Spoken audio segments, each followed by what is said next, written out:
आई, मला वाचव. मी शापित नाही. मी कोणाचंही वाईट केलं नाही. भर रस्त्यात एका तरुणीचा हंबरदा फुटला होता. भर चौकात शेकडो लोक उभे होते. पण तिच्या डोळ्यातील अश्रू पुसण्यासाठी एकही हात पुढे आला नव्हता. उलट प्रत्येकजण तिच्याकडे जणू ती एखादा गुन्हा करून आली आहे अशा नजरेने पाहत होता. हीच ती मुलगी जिच्या लग्नाच्या दुसऱ्याच दिवशी नवरा मेला. अपशकुनी आहे. हिची सावली पडू देऊ नका. लोकांचे शब्द सुरीसारखे तिच्या काळजावरती वार करत होते. तिने दोन्ही कान घट्ट बंद केले, पण लोकांच्या आवाजापासून ती स्वतःला वाचवू शकत नव्हती. अचानक तिच्या डोळ्यासमोर अंधार पसरला आणि ती रस्त्यातच बेशुद्ध होऊन पडली. पण ही गोष्ट इथून सुरू झाली नव्हती. या दिवसाच्या एका महिन्याआधी तिच्या आयुष्यात असा एक आनंद आला होता, जो तिच्या आयुष्याचं सर्वात मोठं दुःख ठरेल याची तिला कल्पनाही नव्हती. नाशिक शहरात शरदराव देशमुख आपल्या कुटुंबासोबत राहत होते. शरदराव निवृत्त शिक्षक होते. प्रामाणिकपणा आणि स्वाभिमान हेच त्यांचं खरं धन होतं. त्यांची पत्नी सुमित्रा अतिशय प्रेमळ, देवभक्त होती. मोठी मुलगी स्वरा हिनं घरच्यांच्या विरोधात जाऊन प्रेमविवाह केल्यामुळे शरदरावांनी तिच्याशी संबंध तोडले होते. मधला मुलगा निखिल एका कन्स्ट्रक्शन कंपनीत इंजिनियर होता. त्याची पत्नी राधिका बँकेत नोकरी करत होती आणि घरातील सर्वात धाकटी होती मृणाल. 22 वर्षांची, रूपाने सुंदर, स्वभावाने शांत, मनाने इतकी निरागस की कोणाच्याही डोळ्यात पाणी आलं तरी तिच्याही डोळ्यात आपोआप अश्रू यायचे. तिला मोठमोठी स्वप्न नव्हती. फक्त आई वडील आनंदी राहावेत, एक प्रेम करणारा नवरा मिळावा, छोटंसं सुखी कुटुंब मिळावं, एवढीच तिची इच्छा होती. एके दिवशी अद्वैत कुलकर्णीचं स्थळ आलं. अद्वैत इंजिनियर होता. स्वतःचा व्यवसाय होता. मोठा बंगला, गाड्या, पैसा, प्रतिष्ठा सगळं होतं. पण शरदरावांना त्यांचा स्वभाव फार जास्त आवडला.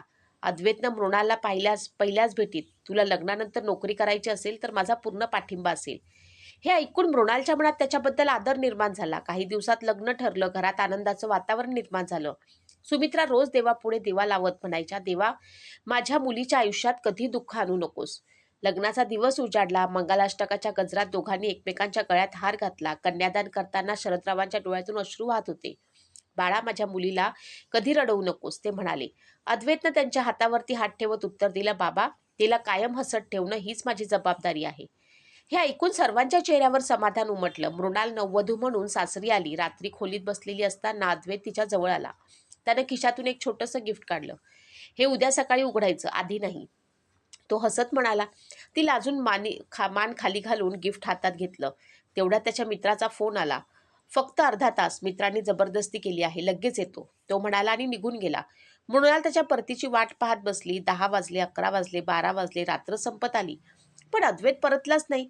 त्याचा मोबाईल बंद लागत होता. घरात काळजीचं वातावरण पसरलं. पहाटे पोलिसात तक्रार दाखल झाली. दिवसभर शोध सुरू होता. संध्याकाळी अचानक मृणालच्या मनात अज्ञात भीती निर्माण झाली. तिच्या डाव्या डोळ्याची पापणी सतत लवत होती. हात थरथरत होते. छातीत धडधड वाढली. आई, मला देवीच्या मंदिरात जाऊ द्या, माझं मन खूप घाबरतंय. ती सासू शुभांगीला विनवू लागली. आता कुठेही जायचं नाही. शुभांगीने तिला थांबवलं. संध्याकाळचे 7 वाजत आणि दारावरती बेल वाजली. 2 पोलीस अधिकारी दारात उभे होते. त्यांच्या चेहऱ्यावरती गंभीरता पाहून सर्वांच्या काळजाचा ठोका चुकला. कृपया आमच्यासोबत या, तेवढंच ते म्हणाले आणि घरासमोर उभ्या असलेल्या ॲम्ब्युलन्सचा मागचा दरवाजा उघडण्यात आला. पांढऱ्या चादरीखाली एक मृतदेह होता. विनायकरावांनी थरथरत्या हातानं चादर उचलली आणि पुढच्या क्षणी त्यांच्या तोंडून हृदय पिळवटून टाकणारी किंकाळी बाहेर पडली. अद्वैत! मृणाल धावत पुढे आली. तिनं नवऱ्याचा चेहरा पाहिला. त्याच्या हातावरती अजूनही लग्नाचा दोरा होता, पण श्वास नव्हता. तिच्या हातात अजूनही त्यानं दिलेलं गिफ्ट होतं. ते उघडण्याआधीच तिचं आयुष्य उद्ध्वस्त झालं होतं. तिने एकच हंबरडा फोडला, अद्वैत, आणि ती तिथेच बेशुद्ध होऊन कोसळली. 6 तासांनी मृणाल शुद्धीवर आली तेव्हा तिच्या सभोवताली प्रचंड शांतता होती. कालपर्यंत मंगलाष्टकाच्या स्वरांनी दुमदुमलेलं घर आज हुंदक्यांनी भरून गेलं होतं. तिच्या डोळ्यासमोर सर्वप्रथम अद्वैतचा हसरा चेहरा आला. ती घाबरून उठली. अद्वैत, अद्वैत कुठे आहे? तिनं आजूबाजूला पाहिलं, पण कोणीच उत्तर दिलं नाही. तिच्या सासू शुभांगीने रागाने तिच्याकडे पाहिलं. विनायकरावांनी मान मात्र खाली घातली. तेवढ्यात बाहेरून राम नाम सत्य असा आवाज ऐकू आला. तो आवाज ऐकताच मृणालचं हृदय दडपलं. ती धावत अंगणात आली. समोर अद्वैतची अंत्ययात्रा निघण्याची तयारी सुरू होती. काही क्षण ती नुसतीच त्याच्याकडे पाहत राहिली. काल ज्याच्या गळ्यात तिनं वरमाला घातली होती, आज त्याच्यावरती पांढरी चादर पसरली होती. काल ज्याच्या नावानं तिनं सप्तपदी घेतली होती, आज तो कायमचा तिच्यापासून दूर जात होता. ती धावत जाऊन त्याच्या पार्थिवाला बिलगली. इतक्या मोठ्याने रडली की तिने उभ्या असलेल्या प्रत्येकाच्या डोळ्यात पाणी आलं. का सोडून गेलास? अजून आपला संसार सुरूही झाला नव्हता. मी कोणाच्या जन्माचं पाप केलं होतं? पण मृत्यूकडे कोणत्याही प्रश्नाचं उत्तर नसतं. काही वेळातच अद्वैतवरती अंत्यसंस्कार झाले. धुराचे लोट आकाशात विरून गेले. त्याच धुरासोबत मृणालची सर्व स्वप्नही राख झाली. संध्याकाळी ती शांतपणे एका कोपऱ्यात बसली होती. तिच्या हातात अजूनही अद्वैतनं दिलेलं गिफ्ट होतं. तिनं ते उघडलंही नव्हतं. तेवढ्यात शुभांगी संतापाने तिच्यासमोर आली. तिनं मृणाच्या हातातील हिरव्या बांगड्या एक एक करून फोडायला सुरुवात केली. काचेचे तुकडे हातात रुतत होते, रक्त वाहत होतं, पण मृणाला त्या वेदनाही जाणवत नव्हत्या. शुभांगीने तिच्या कपाळावरचं कुंकू पदराने पुसलं, गळ्यातलं मंगळसूत्र हिसकावून घेतलं आणि संतापाने ओरडली, तुझा पाय या घरात पडला आणि माझा मुलगा गेला. तू आमच्यासाठी सून नाहीस, तू अपशकुन आहेस, विषारी सावली आहेस, निघून जा. या क्षणी माझ्या घरातून निघून जा. मृणालने थरथरत्या आवाजात विचारलं, आई माझी काय चूक? मला आई म्हणू नकोस. शुभांगीनं तिचा हात झटकला. तुझं तोंड पाहणं सुद्धा पाप आहे. आजूबाजूला उभे असलेले काही नातेवाईक कुजबुजू लागले. खरंच अपशकुनी दिसते. लग्नाच्या दुसऱ्याच दिवशी नवरा गेला म्हणजे काहीतरी काळं आहे. प्रत्येक शब्द तिच्या हृदयावरती घाव घालत होता. इतक्यात शरदराव आणि सुमित्रा तेथे पोचले. त्यांनी काहीही वाद घातला नाही. शरदरावांनी फक्त आपल्या मुलीचा हात हातात घेतला. तो हात थरथरत होता. त्यांनी शांतपणे म्हटलं, चल बाळा, हे घर तुझं राहिलं नाही, पण तुझा बाबा अजून जिवंत आहे. मृणालने शेवटदा त्या घराकडे पाहिलं. काल ज्या उंबरठ्यावरती तिनं लक्ष्मी म्हणून पाऊल ठेवलं होतं, आज त्याच उंबरठ्यावरनं तिला शापित म्हणून बाहेर काढलं जात होतं. ती एक शब्दही न बोलता बाबांसोबत निघून गेली. गाडीत बसल्यावर सुमित्राने तिच्या डोक्यावरती हात ठेवला. तेवढ्यात मृणालच्या नजरेस हातातलं ते छोटंसं गिफ्ट पडलं. तिनं ते छातीशी घट्ट धरलं आणि डोळे मिटले. तिच्या मनात फक्त एकच विचार घुमला, देवा, माझं आयुष्य इतक्या लवकर संपलं का? तिला अजून माहीत नव्हतं हा शेवट नव्हता, पण तिच्या आयुष्यातील सर्वात कठीण प्रवासाची ही फक्त सुरुवात होती. माहेरी परत आल्यापासून मृणालने स्वतःला जणू जगापासून दूर करून घेतलं. तिच्या खोलीची खिडकीच आता तिची एकमेव सोबती झाली होती. सकाळ व्हायची, सूर्य उगवायचा, संध्याकाळ व्हायची, रात्र व्हायची, पण तिच्या आयुष्यातला अंधार काही कमी होत नव्हता. ती तासनतास खिडकीत बसून समोरच्या आकाशाकडे पाहत राहायची. कधी एखादं पाखरू आपल्या घरट्यात परतताना दिसलं की तिचे डोळे पाणावायचे. देवा, प्रत्येकाला त्यांचं घर आहे, मग माझंच घर का हिणावलं? ती स्वतःशीच पुटपुटायची. सुमित्रा दिवसातून अनेकदा तिच्या खोलीत यायची. बाळ, 2 घास तरी खाऊन घे. पण मृणाल फक्त मान हलवायची. जेवणाची चव तिच्या आयुष्यातून कायमची निघून गेली होती. शरदराव मात्र रोज तिच्या खोलीबाहेर उभे राहून तिला पाहायचे. मुलगी जिवंत असूनही आतून संपत चालली आहे, हे पाहण्या इतकं मोठं दुःख एका बापासाठी दुसरं कोणतंच नसतं. एक दिवस दुपारी घरात कोणी नव्हतं. मृणालने कपाट उघडलं. वरच्या कप्प्यात अद्वैतनं दिलेलं ते छोटंसं गिफ्ट अजूनही तसंच ठेवलेलं होतं. इतके दिवस ते उघडायची हिंमत झाली नव्हती. थरथरत्या हाताने तिनं ते उघडलं. आत एक सुंदर चांदीची पैंजण होती आणि त्याखाली एक छोटंसं पत्र. तिच्या हाताचे कंप वाढले. तिनं पत्र उघडलं. अद्वैतच्या सुंदर हस्ताक्षरात लिहिलं होतं, प्रिय मृणाल, उद्यापासून आपला खरा संसार सुरू होईल. मला मोठमोठी वचनं द्यायला जमत नाही, पण एक वचन देतो, तुझ्या डोळ्यात अश्रू येण्याचं कारण मी कधी बनणार नाही. तू हसलीस की माझं घर स्वर्गासारखं वाटेल. आयुष्यभर असंच हसत राहा, तुझा अद्वैत. एवढंच वाचलं आणि मृणालचा बांध फुटला. ती पत्र छातीशी धरून इतक्या मोठ्याने रडली की बाहेर उभ्या असलेल्या शरदरावांच्या डोळ्यातही अश्रू आले. ते आत आले. त्यांनी काही विचारलं नाही, फक्त मुलीच्या डोक्यावर हात ठेवला. मृणाल बाबांच्या कुशीत शिरली आणि लहान मुलीसारखं रडू लागली. बाबा, माझी काय चूक होती हो? देवानं माझ्याच आयुष्याशी असा खेळ का केला? शरदरावांच्याकडे या प्रश्नाचं उत्तर नव्हतं. महिना उलटला. मृणाल आता अधूनमधून घराबाहेर पडू लागली, पण बाहेरचं जग तिच्यासाठी आणखी निर्दयी ठरत होतं. ती भाजी आणायला गेली की 2 बायका तिच्याकडे बोट दाखवून कुजबुजायच्या. हीच ती मुलगी, हिच्या पायगुणामुळे नवरा गेला म्हणे. चेहरा बघितला की दिवस खराब जातो. कोणी तिच्यासमोर बोलत नव्हतं, पण प्रत्येक शब्द तिच्या कानापर्यंत पोचत होता. एक दिवस तर एका बाईनं आपल्या लहान मुलाला तिच्यापासून दूर ओढत म्हटलं, इकडे जाऊ नकोस, अपशकुन लागेल. त्या क्षणी मृणालच्या छातीत जणू कुणीतरी खंजीर खुपसला. ती धावत घरी आली. खोलीत जाऊन दार बंद करून रडत बसली. हे सगळं राधिका दररोज पाहत होती. सुरुवातीला तिला मृणालची दया यायची, पण हळूहळू तिच्या मनात वेगळेच विचार येऊ लागले. घरखर्च वाढला होता. निखिलच्या पगारावर आणि तिच्या नोकरीवरती घर चालत होतं. तिला वाटू लागलं की मृणाल आयुष्यभर इथेच राहिली तर? तिच्या मनातली सहानुभूती हळूहळू त्रासात बदलू लागली. त्या रात्री शरदराव शांतपणे मृणालच्या खोलीत आले. बराच वेळ दोघेही काहीच बोलले नाहीत. मग त्यांनी खोल श्वास घेतला आणि म्हणाले, बाळा, तुला एक गोष्ट विचारू? मृणालने मान वर केली. हो बाबा. तुझं वय अजून काहीच नाही. तुझं संपूर्ण आयुष्य पुढे पडलं आहे. आम्ही कायमचे तुझ्यासोबत राहणार नाही. आमच्या डोळ्यासमोर तुझा संसार पुन्हा उभा करावा असं आम्हाला वाटतं. मृणाल काही क्षण शांत राहिली. तिला शरदराव काय म्हणणार आहे त्याची कल्पना आली होती. बाबा, तुम्हाला माझं दुसरं लग्न करायचं आहे, बरोबर ना? शरदरावांनी मान खाली घातली. हो बाळा, पण हा आदेश नाही, फक्त एका बापाची इच्छा आहे. मृणालच्या डोळ्यात पुन्हा अश्रू आले. बाबा, मला आता संसाराची भीती वाटते. माझ्या नशिबात जर सुखच नसेल तर दुसऱ्याचं आयुष्य का उद्ध्वस्त करू? तेवढ्यात सुमित्रा आत आली. तिनं मुलीचा हात हातात घेतला. प्रत्येक वेळी नशीब सारखं नसतं ग बाळा. सगळे लोक सारखे नसतात. मृणाल काही बोलली नाही. तिच्या मनात अद्वैतचं हसणं, त्याचं पत्र, समाजाचे अपशकुन म्हणवणारे शब्द एकाच वेळी घुमत होते. ती रात्र तिने पूर्ण जागून काढली. पहाटे खिडकीतून उगवता सूर्य पाहताना तिनं मनाशी एक निर्णय घेतला. स्वतःसाठी नाही तर आपल्या आईवडिलांच्या चेहऱ्यावर पुन्हा हसू पाहण्यासाठी. रात्रभर डोळ्याला डोळा लागला नाही. मनाशी निर्णय घेतला. मी किती दिवस बाबांच्या डोळ्यात हे दुःख पाहणार आहे? माझं आयुष्य संपलं असेल, पण त्यांच्या आयुष्याला माझ्यामुळे शिक्षा का मिळावी? पहाटे ती शांतपणे उठली, आंघोळ करून देवघरात गेली, समई पेटवली, देवीसमोर हात जोडले आणि डोळे मिटून म्हणाली, देवा, माझ्या नशिबात सुख नसेल तर हरकत नाही, पण माझ्या आईबाबांच्या चेहऱ्यावरती पुन्हा हसू आण. त्यांच्या मनासाठी मला जे करावं लागेल ते मी करेन. देवासमोरून उठताच ती थेट शरदरावांच्या खोलीत गेली. शरदराव वर्तमानपत्र वाचत बसले होते. मृणालला पाहून त्यांनी हसण्याचा प्रयत्न केला. अगं, एवढ्या सकाळी? मृणाल त्यांच्या जवळ बसली आणि काही क्षण शांत राहिली आणि मग हळू आवाजात म्हणाली, बाबा, तुम्ही म्हणालात तसं मी लग्नाला तयार आहे. शरदरावांच्या हातातून वर्तमानपत्र खाली पडलं. त्यांच्या डोळ्यात आनंद नव्हता तर वेदना होत्या. कारण त्यांना माहीत होतं, मुलगी स्वतःच्या इच्छेने नाही तर त्यांच्या आनंदासाठी हा निर्णय घेत आहे. त्यांनी तिच्या डोक्यावरनं हात ठेवला. देव यावेळी तुझ्यावर अन्याय होऊ देणार नाही बाळा. दिवसभर ही बातमी घरभर पसरली. सुमित्रानं देवीपुढे साखर ठेवली, पण राधिकाच्या चेहऱ्यावरचं समाधान काही वेगळंच होतं.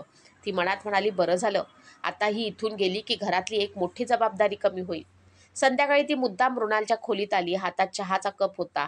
घे चहा. मृणालने हसून कप घेतला. राधिका काही क्षण शांत राहिली आणि मग म्हणाली, एक सांगू? राग मानू नकोस. बोला वहिनी. या वेळेला जे स्थळ येईल ना ते डोळे बंद करून होकार दे. आयुष्यभर आईबाबांच्या घरी राहणं कुणासाठी चांगलं नसतं. मृणालला तिच्या शब्दांचा अर्थ समजला होता, पण ती शांत राहिली. राधिका उठून बाहेर गेली. तिच्या पाठमोऱ्या आकृतीकडे पाहताना मृणालच्या डोळ्यात पुन्हा पाणी आलं. मी खरंच एवढं ओझं झाली आहे का? ती स्वतःशीच पुटपुटली. काही दिवसांनी शरदरावांच्या ओळखीच्या एका व्यक्तीने स्थळ आणलं. मुलाचं नाव होतं अनिरुद्ध जोशी. वय 32 वर्ष. मोठ्या कंपनीत वरिष्ठ इंजिनियर. स्वतःचा फ्लॅट. आर्थिकदृष्ट्या सक्षम. पण त्याच्या आयुष्यातही एक मोठी शोकांतिका घडली होती. 3 वर्षापूर्वी त्याच्या पत्नीचा आजारानं मृत्यू झाला होता. त्याला 10 वर्षांची एक मुलगी होती, आर्या. आईच्या मृत्यूनंतर ती पूर्णपणे गप्प झाली होती. कोणाशी बोलत नसे. घरात आजी आजोबा होते, पण आईची माया कुणी भरून काढू शकत नव्हतं. रविवारी सकाळी अनिरुद्धचं कुटुंब मृणालला पाहायला आलं. घरात साधा पण प्रसन्न माहोल होता. अनिरुद्धचे वडील विनायक काका आणि आई शुभदा अतिशय साधे वाटत होते. त्यांच्यासोबत एक छोटीशी मुलगी आली होती. गुलाबी फ्रॉक, 2 वेण्या, डोळ्यात प्रचंड निरागसता. ती म्हणजे आर्या. घरात आल्यापासून ती कोणाशीच बोलत नव्हती. फक्त हातातल्या छोट्याशा बाहुलीला मिठी मारून बसली होती. नेहमीप्रमाणे चहा नाश्ता झाला. दोन्ही कुटुंबात बोलणं सुरू झालं. तेव्हा शरदरावांना समजलं की अनिरुद्धचं हे दुसरं लग्न आहे आणि त्याला मुलगी आहे. क्षणभर त्यांच्या चेहऱ्यावर संभ्रम उमटला. त्यांनी मृणालकडे पाहिलं. तिच्या चेहऱ्यावर कोणताच भाव नव्हता. तेवढ्यात छोट्या आर्याच्या हातातून बाहुली खाली पडली. ती उचलण्यासाठी मृणाल पटकन पुढे झाली. बाहुली उचलून तिने हसत आर्याच्या हातात दिली. ही तुझी बेस्ट फ्रेंड आहे का? आर्यानं काहीच उत्तर दिलं नाही, पण पहिल्यांदाच तिने मृणालकडे नीट पाहिलं. मृणालने तिच्या डोक्यावरनं हलकेच हात फिरवला. या स्पर्शात इतकी माया होती की आर्या नकळत तिच्या जवळ सरकली. हे दृश्य अनिरुद्ध शांतपणे पाहत होता. थोड्या वेळानं शरदरावांनी मृणालला आत बोलावलं. बाळा, निर्णय पूर्णपणे तुझा आहे. जबरदस्ती अजिबात नाही. मृणाल काही क्षण विचारात पडली. तिच्यासमोर अद्वैतचा चेहरा आला, त्यानंतर बाबांचा थकलेला चेहरा आणि मग त्या निरागस आर्याचे डोळे. त्या डोळ्यात तिला स्वतःचे एकटेपण दिसलं. तिने हळूच मान डोलावली. बाहेर येऊन शरदरावांनी होकार दिला. लग्न पुढच्या आठवड्यात ठरलं. त्या रात्री मात्र मृणाल बराच वेळ झोपू शकली नाही. तिनं स्वतःला आरशात पाहिलं. कपाळावर कुंकू नाही, हातात बांगड्या नव्हत्या, पण मनात अजूनही भीती होती. ती हळू आवाजात स्वतःशीच म्हणाली, देवा, यावेळी माझ्या नशिबामुळे कोणाचं आयुष्य उद्ध्वस्त होऊ देऊ नकोस. माझं सुख नको, पण त्या छोट्या आर्याच्या डोळ्यात पुन्हा अश्रू येऊ देऊ नकोस.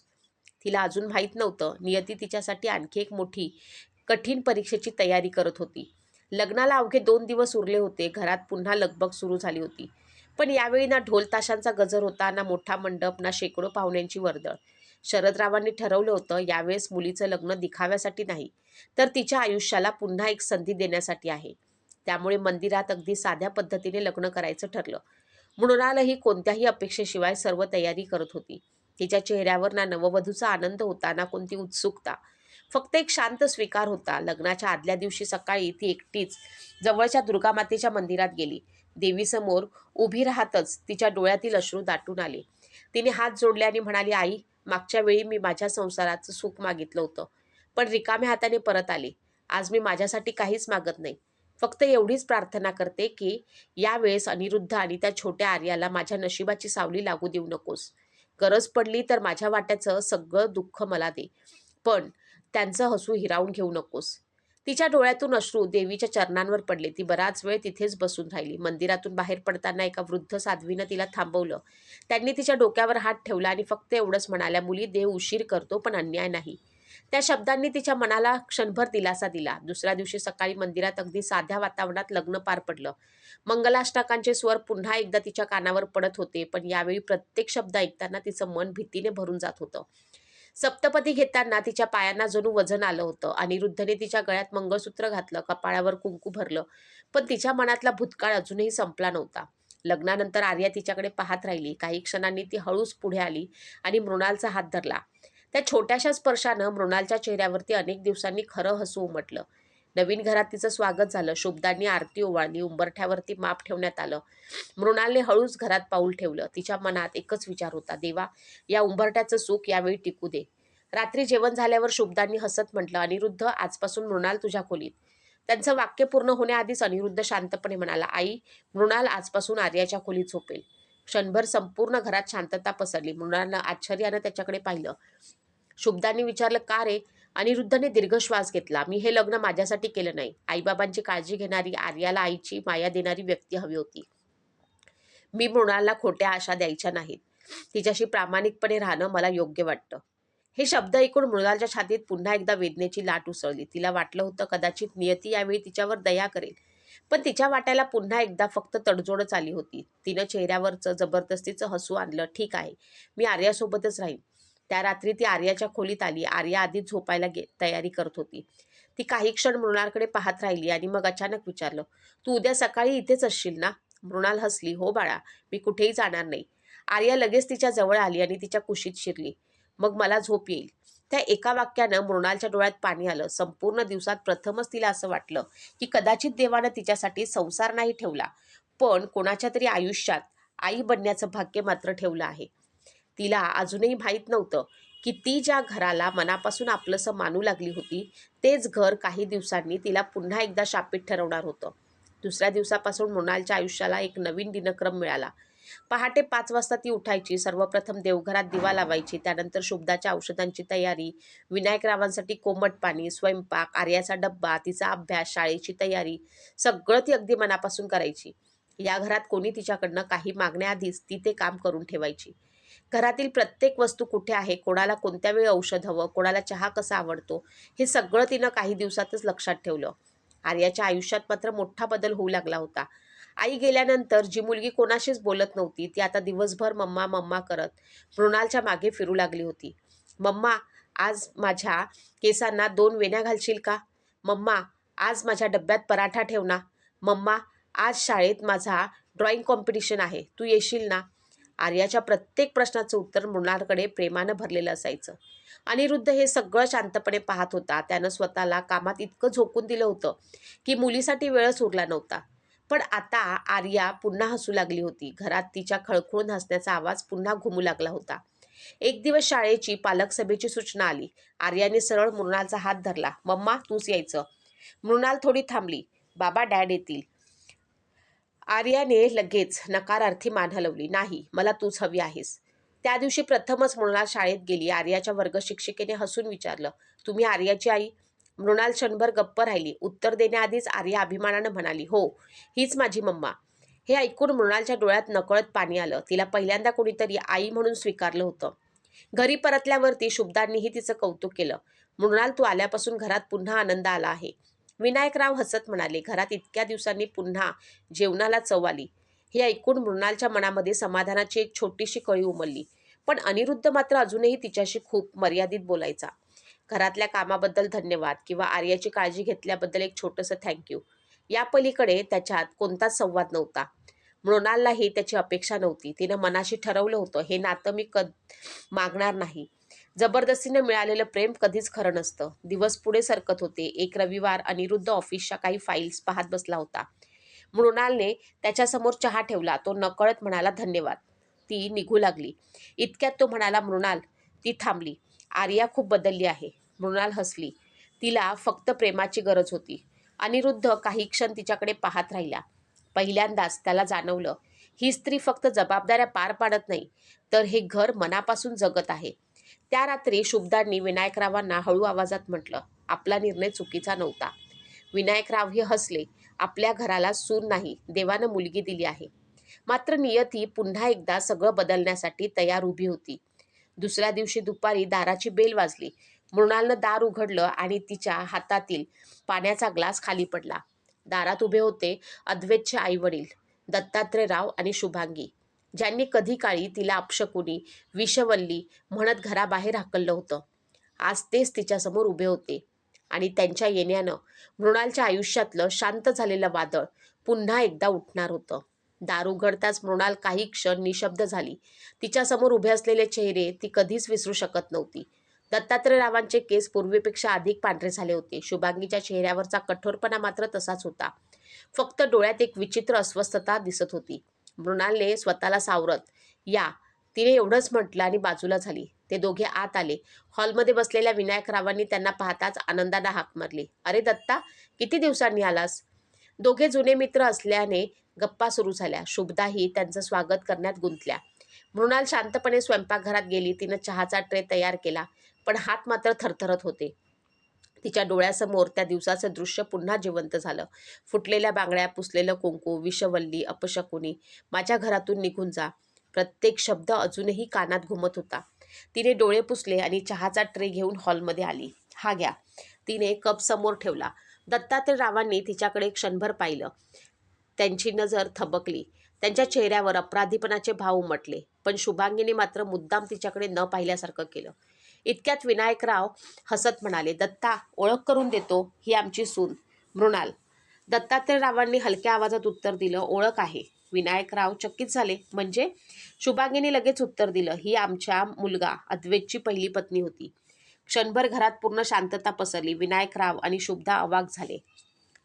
अनिरुद्धलाही ऑफिसमधून नुकताच घरी आला होता. दारात उभाच राहिला. त्यानं प्रथम मृणालकडे पाहिलं आणि नंतर शुभांगीकडे. दत्तात्रयरावांनी खोल श्वास घेतला. विनायक, मित्र म्हणून एक गोष्ट सांगायला आलो आहे. काय झालं? दत्तात्रयराव हळूहळू बोलू लागले. ही मुलगी आमच्या घरी आली आणि लग्नाच्या दुसऱ्याच दिवशी माझा मुलगा गेला. शुभांगी लगेच मध्येच म्हणाल्या, तेव्हापासून जिथे जाईल तिथे काही ना काहीतरी वाईट घडतंच. मृणालची मान खाली गेली. ती काहीच बोलली नाही. शुभांगी पुढे म्हणाल्या, तुमच्या घरातही काही अघटित होण्याआधी सावध व्हा. विनायकराव रागाने उठले. तू काय बोलते आहेस शुभांगी? मी सत्य सांगते आहे. आमच्या घरात आल्यापासून स्वरूप. त्या थांबल्या. चूक लक्षात आली. मग म्हणाल्या, म्हणजे तुमच्या नातीसारख्या मुलीला काही झालं तर? त्यांच्या शब्दांनी शुभदाच्या मनात पहिल्यांदाच शंकेचं एक छोटंसं बी पडलं. अनिरुद्ध मात्र एकटक मृणालकडे पाहत होता. त्याला तिच्या डोळ्यात फक्त वेदना दिसत होती. स्वतःचा बचाव करण्याचा एकही प्रयत्न नव्हता. थोड्या वेळानं दत्तात्रयरावांनी शुभांगी निघून गेले. पण ते जाताना घरात संशयाचं वादळ सोडून गेले होते. त्या रात्री घरात कोणीच फारसं बोललं नाही. मृणाल नेहमीप्रमाणे आर्याला गोष्ट सांगत होती. आर्या तिच्या कुशीत झोपून गेली. मृणाल तिच्या कपाळावरती हलकं चुंबन देत होती. दारातून अनिरुद्ध हे दृश्य पाहत होता. त्याच्या मनात दोन विचार सुरू होते. एकीकडे त्यानं स्वतःच्या डोळ्यांनी पाहिलेली मृणाल, जिने या घरात आनंद आणला होता, आणि दुसरीकडे आज ऐकलेले शब्द, जिथे जाईल तिथे अघटित घडतं. तो स्वतःशीच म्हणाला, नाही, मृणाल तशी असूच शकत नाही. पण नियतीला जणू पुन्हा एकदा तिची परीक्षा घ्यायची होती. दुसऱ्याच दिवशी सकाळी आर्या शाळेत जात असताना अचानक शाळेच्या जिन्यावरनं घसरली. तिच्या डोक्याला जोराचा मार लागला. काही मिनिटातच तिला रुग्णालयात दाखल करण्यात आले. घरात फोन आला आणि ही बातमी ऐकताच शुभदांच्या हातातून पाण्याचा ग्लास खाली पडला. त्यांच्या डोळ्यासमोर शुभांगीचे कालचे शब्द पुन्हा घुमू लागले. ही जिथे जाईल तिथे काही ना काहीतरी वाईट घडतंच. रुग्णालयाच्या कॉरिडॉरमध्ये प्रत्येक सेकंद एखाद्या वर्षासारखा वाटत होता. ऑपरेशन थिएटर बाहेर लाल दिवा लागला होता. शुभता हात जोडून देवाचं नाव घेत होत्या. विनायकराव अस्वस्थपणे एरझऱ्या घालत होते. अनिरुद्धच्या हातात आर्याची पाण्याची छोटी बाटली होती. ती बाटली तो इतक्या घट्ट पकडून होता की त्याच्या बोटाचा रंगच बदलला होता. मृणालही धावत धावत रुग्णालयात पोचली. आर्या, माझी आर्या कुठे आहे? तिचा आवाज थरथरत होता. ती आत जाणार इतक्यात शुभदांनी तिचा हात झटकला. थांब, आत जायची गरज नाही. मृणाल गोधळून त्यांच्याकडे पाहू लागली. आई, मी फक्त माझ्या आर्याला एकदा पाहते. कोणाची आई? मला आई म्हणू नकोस. तो आवाज ऐकून मृणालच्या अंगावरती काटा आला. अगदी असेच शब्द तिने एकदा आधी ऐकले होते. शुभदा संतापानं म्हणाल्या, कालच ते लोक सांगून गेले आणि आज माझ्या नातीवरती ही वेळ आली. एवढे दिवस मी त्यांच्या बोलण्यावरती विश्वास ठेवला नव्हता, पण आता काय म्हणायचं? आई, हा फक्त एक अपघात आहे. नाही, ही अपशकुनी सावली आहे. मृणालच्या डोळ्यात अश्रू आले. तिनं अनिरुद्धकडे पाहिले. हा तो क्षण होता जेव्हा तिला त्याच्या विश्वासाची गरज होती. अनिरुद्ध काही क्षण शांत राहिला. त्यानं डोळे मिटले. त्याच्याही मनात भीती आणि विवेक यांच्यात संघर्ष सुरू होता. शेवटी तो हळू आवाजात म्हणाला, मृणाल, तू काही दिवस माहेरी जाशील का? इतकंच. ते एक वाक्य ऐकताच मृणालच्या हृदयाचे 1000 तुकडे झाले. तिने काहीच उत्तर दिलं नाही, फक्त हसण्याचा निष्फळ प्रयत्न केला. समजलं. ती शांतपणे मागे वळली. तिच्या पावलांचा आवाजही कुणाला ऐकू आला नाही. ती रुग्णाला बाहेर पडली. आकाशात काळे ढग जमले होते. थोड्याच वेळात मुसळधार पाऊस सुरू झाला. मृणाल मात्र छत्री न उघडताच रस्त्यावरती चालत होती. तिच्या डोळ्यातले अश्रू आणि पावसाचं पाणी एकरूप झालं होतं. ती स्वतःशीच पुटपुटली, बहुतेक खरंच माझ्या नशिबात कोणाचं सुख नाही. त्याचवेळी रुग्णालयात डॉक्टर बाहेर आले. काळजीचं कारण नाही. सगळ्यांनी सुटकेचा निश्वास टाकला. डोक्याला टाके पडले आहेत, काही दिवस विश्रांती घ्यावी लागेल. मुलगी पूर्णपणे सुरक्षित आहे. अनिरुद्धच्या डोळ्यात पाणी आलं. तो लगेच आर्याजवळ गेला. आर्याने डोळे उघडले. तिचा पहिलाच प्रश्न होता, डॅड? हो बाळा. मम्मा कुठे आहे? अनिरुद्ध गप्प राहिला. मला मम्माला भेटायचंय. ती घरी गेली आहे. आर्याने नकारार्थी मान हलवली. नाही, मला मम्माच हवी. ती रडायला लागली. Mamma, mamma. डॉक्टरांनी लगेच अनिरुद्धला बाजूला घेतलं. मिस्टर अनिरुद्ध, मुलीला सध्या भावनिक आधाराची सर्वात जास्त गरज आहे. ज्या व्यक्तीशी ती सर्वाधिक जोडलेली आहे तिला तिच्यापासून दूर ठेवणं योग्य नाही. अनिरुद्धच्या डोळ्यासमोर सकाळचं दृश्य आलं. त्यानेच मृणालला घरापासून दूर जाण्यास सांगितलं होतं. त्याच्या मनात अपराधीपणाची भावना निर्माण झाली. त्यानं लगेच मोबाईल काढला. मृणालला फोन लावला. 1दा, 2दा, 3दा, पण फोन लागत नव्हता.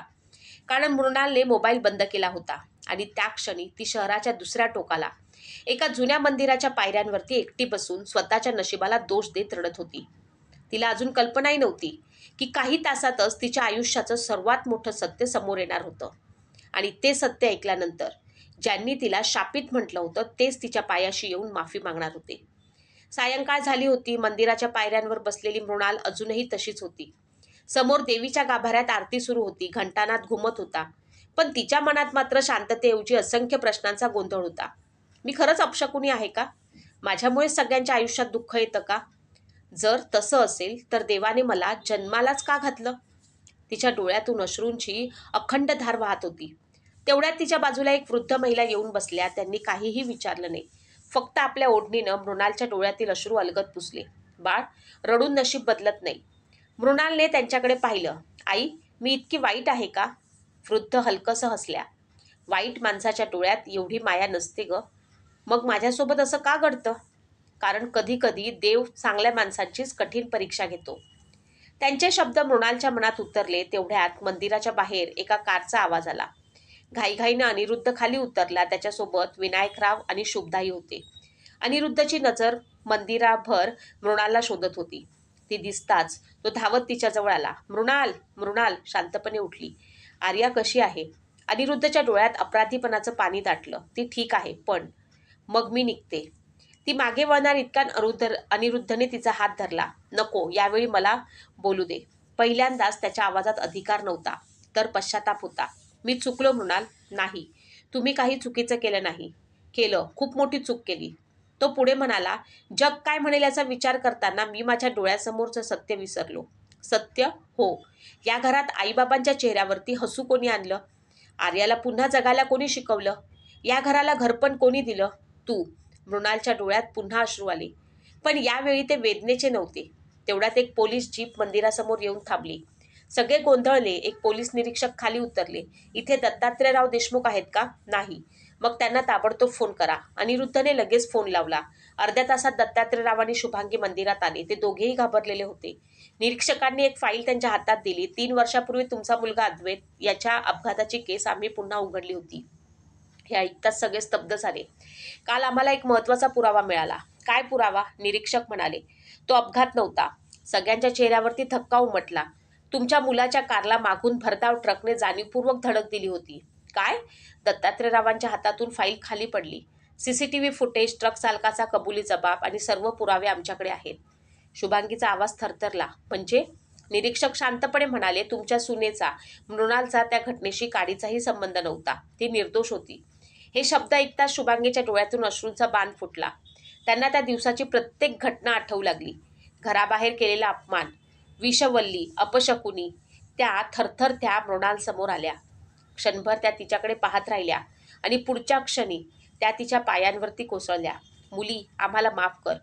मृणाल दचकली. आई, असं करू नका. नाही, शुभांगी रडत म्हणाल्या. आई म्हणायचा अधिकार आम्ही खूप आधी गमावला आहे. जिच्यावरती अन्याय झाला तिलाच दोष देत राहिलो. देव आम्हाला कधीच माफ करणार नाही. मृणालच्या डोळ्यातून अश्रू वाहू लागले. तिने खाली बसून शुभांगींना उचललं. आई. यावेळी तिने पुन्हा त्यांना आई म्हटलं. भूतकाळ बदलता येत नाही, पण भविष्य बदलू शकतं. त्या क्षणी मंदिरात उभ्या असलेल्या प्रत्येकाच्या डोळ्यात पाणी होतं. मात्र नियतीने अजून एक सुंदर वळण राखून ठेवलं होतं. कारण रुग्णालयात आर्या डोळे उघडून एकच हट्ट धरून बसली होती. माझी मम्मा आल्याशिवाय मी औषध घेणार नाही. मंदिरातून बाहेर पडताना मृणालच्या मनावरील अनेक वर्षांचं ओझं जणू हलकं झालं होतं. पण तिच्या पावलांना अजूनही घाई होती. कारण एका छोट्या जीवानं तिची वाट पाहत होती. आर्या. तिच्या मनात फक्त एकच नाव घुमत होतं. अनिरुद्धने गाडी भरधाव रुग्णालयाच्या दिशेने वळवली. संपूर्ण प्रवासात कुणीही काही बोललं नाही. प्रत्येक जण आपापल्या विचारात हरवला होता. रुग्णालयात पोचताच मृणाल धावतच आर्याच्या खोलीकडे गेली. खोलीत प्रवेश करताच आर्याचे डोळे चमकले. मम्मा. ती बेडवरनं उठण्याचा प्रयत्न करू लागली. मृणाल धावत तिच्याजवळ पोचली. अगं, उठायचं नाही. आर्याने तिला घट्ट मिठी मारली. इतक्या घट्ट की जणू ती पुन्हा कधीच तिला सोडणार नव्हती. तू मला सोडून का गेलीस? तो निरागस प्रश्न ऐकून मृणालचं हृदय भरून आलं. मी कुठेच गेली नव्हती ग. आत्ता कधीच जाणार नाही. आर्याने तिच्या गालावरती हलकंसं चुंबन घेतलं. प्रॉमिस? हो, प्रॉमिस. डॉक्टर दारात उभे राहून हे दृश्य पाहत होते. ते हसत म्हणाले, आता मला कोणतंही इंजेक्शन द्यायची गरज नाही. या मुलीचं खरं औषध तर तिची आईच आहे. सगळ्यांच्या चेहऱ्यावरती हसू उमटलं. शुभदा पुढे आल्या. त्यांनी मृणालचा हात आपल्या हातात घेतला. डोळ्यात अश्रू होते. मुली, माझी ही चूक झाली. मी दुसऱ्यांच्या शब्दावरती विश्वास ठेवला, तुझ्यावर नाही. मला माफ करशील? मृणालने क्षणाचाही विलंब न करता त्यांना घट्ट मिठी मारली. आई. घरात आईची जागा रागाने नाही, प्रेमाने भरते. शुभदा रडू लागल्या. त्या क्षणी दत्तात्रयराव आणि शुभांगीही पुढे आले. दत्तात्रयराव म्हणाले, मृणाल, आम्ही तुझ्याकडनं माफी मागण्याच्या लायकीचेही नाही. पण आयुष्यभर एका अपराधाचं ओझं घेऊन जगणं खूप कठीण आहे. शक्य असेल तर आम्हाला माफ कर. मृणाल काही क्षण शांत राहिली. तिने अद्वैतचा फोटो आठवला. त्याचं ते पत्र आठवलं. तू आयुष्यभर हसत राहा. ती हलकंसं हसली. बाबा. दत्तात्रयराव दचकले. मुली, पुन्हा एकदा मला बाबा म्हणालीस? हो, कारण जर मी तुम्हाला माफ केलं नाही तर अद्वैतलाही कधीच शांती मिळणार नाही. हे ऐकताच दत्तात्रयरावांच्या डोळ्यातून अश्रू वाहू लागले. ते पहिल्यांदाच मनापासून रडत होते. अनिरुद्ध हे सगळं शांतपणे पाहत होता. त्याच्या मनात फक्त एकच विचार होता. इतका मोठा अन्याय सहन करूनही ही स्त्री एवढी मोठ्या मनाची कशी राहू शकते? त्या रात्री आर्या शांत झोपली. झोपण्यापूर्वी तिनं मृणालचा हात घट्ट धरला होता. मम्मा, आज मला खूप छान स्वप्न पडणार. का ग? कारण माझी मम्मा परत आली आहे. मृणाल तिच्या कपाळावरनं हात फिरवत राहिली. तिच्या डोळ्यात आनंदाश्रू होते. खूप वर्षांनी तिला असं वाटलं की कदाचित देवानं तिच्यासाठीही आनंदाचा एक छोटासा तुकडा राखून ठेवला होता. पण तिच्या आयुष्यातला सर्वात मोठा आनंद अजून यायचा बाकी होता. कारण अनिरुद्धने त्या रात्री एक असा निर्णय घेतला जो मृणालचं संपूर्ण आयुष्य कायमचं बदलून टाकणार होता. रात्र बरीच झाली होती. रुग्णालयाच्या खिडकीतून बाहेर चंद्रप्रकाश पसरला होता. आर्या मृणालचा हात धरून शांत झोपली होती. मृणाल मात्र जागी होती. तिची नजर आर्याच्या निरागस चेहऱ्यावरती खिळली होती. नकळत तिच्या ओठांवरती हसू उमटलं. तेव्हा माझ्या आयुष्यात जर काही चांगलं घडलं असेल तर ते या छोट्या परीमुळेच. तेवढ्यात दारावर हलकी टकटक झाली. अनिरुद्ध आत आला. मृणाल, थोडं बोलायचं होतं. ती शांतपणे बाहेर आली. रुग्णालयाच्या गॅलरीत दोघे समोरासमोर उभे होते. काही क्षण दोघेही गप्प राहिले. शेवटी अनिरुद्धने शांतता भंग केली. माझी एक चूक झाली. मला आयुष्यभर ती विसरता येणार नाही. मृणाल काही बोलली नाही. तुला आठवतं, त्या दिवशी मी तुला घर सोडून जायला सांगितलं होतं. मृणालने हलकंसं मान हलवली. त्या क्षणी मी नवरा म्हणून हरलो. त्याच्या आवाजात पश्चाताप स्पष्ट जाणवत होता. मी तुझ्यावरती विश्वास ठेवला नाही. तू एकटीने किती अपमान सहन केलास आणि तरीही आर्याला स्वतःच्या मुलीसारखं प्रेम दिलंस. मी मात्र समाजाच्या बोलण्याला घाबरलो. मृणाल शांतपणे म्हणाली. कधी कधी परिस्थिती माणसाला चुकीचे निर्णय घ्यायला भाग पाडते. अनिरुद्ध तिच्याकडे पाहिलं. नाही, परिस्थिती नव्हे, माझी कमजोरी होती. त्याने खिशातून एक छोटंसं डब्बा बाहेर काढला. मृणाल आश्चर्याने त्याच्याकडे पाहू लागली. डब्बा उघडतात त्यातलं मंगळसूत्र दिसलं. हे, मृणालचा आवाज अडखडला. ज्या दिवशी आपलं लग्न झालं त्या दिवशी मी तुला पत्नीचा अधिकार दिलाच नाही. आज आज मी मनापासून तुला माझी पत्नी म्हणून स्वीकारतो. मृणालच्या डोळ्यातून अश्रू वाहू लागले. अनिरुद्ध, जर अजूनही तुझ्या मनात माझ्याबद्दल राग असेल तर मी तोही स्वीकारेन. पण मला एक संधी देशील? मृणाल बराच वेळ काहीच बोलली नाही. तिनं आयुष्यात दोनदा संसार सुरू करण्याचा प्रयत्न केला होता. पहिल्यांदा नियतीने हिरावून घेतला, दुसऱ्यांदा माणसांनी. पुन्हा विश्वास ठेवायची भीती तिच्या मनात अजूनही होती. तेवढ्यात मागून एक छोटासा आवाज आला. डॅड. दोघांनी मागे पाहिलं. आर्या दारात उभी होती. तिने दोघांचे हात हातात घेतले. तुम्ही दोघे भांडू नका. मला मम्मा आणि डॅड दोघेही हवेत. तिने दोघांचे हात एकमेकात ठेवले. आता प्रॉमिस करा, तुम्ही कधीच वेगळं होणार नाही. मृणाल आणि अनिरुद्ध एकमेकांकडे पाहत राहिले.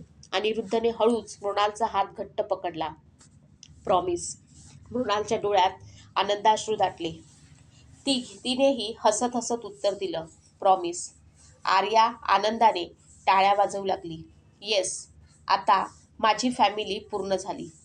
हे दृश्य पाहून शुभदा, विनायकराव, दत्तात्रेयराव आणि शुभांगी यांच्या डोळ्यातही अश्रू आले. त्या क्षणी रक्ताच्या नात्यापेक्षा प्रेमाची नाती किती मोठी असतात हे सगळ्यांनाच उमगलं. आणि अनेक वर्षांनी मृणालच्या चेहऱ्यावरती एक असं हसू उमटलं जे कोणत्याही दुःखाने पुन्हा कधीच हिरावून घेऊ शकणार